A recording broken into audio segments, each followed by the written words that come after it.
Welcome to this PIERRE Academy tutorial. In this video, we will show you the Finder dimmer and walk through its most common issues. We start by checking the dimmer setup. The power supply is connected, the PIERRE is set, everything is in place. When we turn on the lamp, it doesn't light up.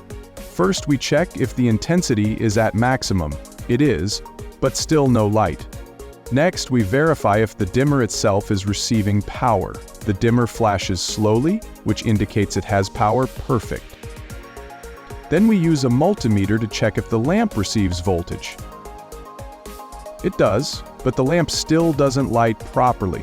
In this case, the lamp is not wired correctly. Once corrected, the lamp lights dimly. We test dimming and notice the maximum brightness is very low. We can fine-tune it with the adjustment knob to test the dimmer itself.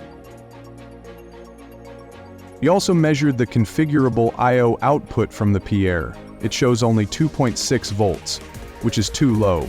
Pressing a reset brings it to 5 volts, but the regulation should be 0-10 volts. This setting can be adjusted at the factory, but it can also be modified later with the help of a module. With this module, we can convert a standard output to 0-10 volts. It can turn 4 configurable I/O pins into 4 independent 0-10 volt outputs. After wiring, the output increases from 5 volts to 9.9 volts,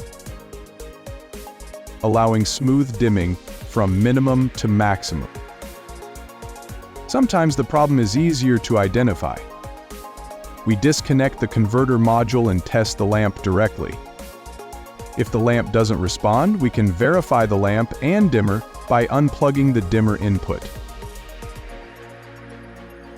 The lamp then lights at full brightness, confirming both the lamp and dimmer work correctly. And that's it. Everything is functioning perfectly. See you in the next video.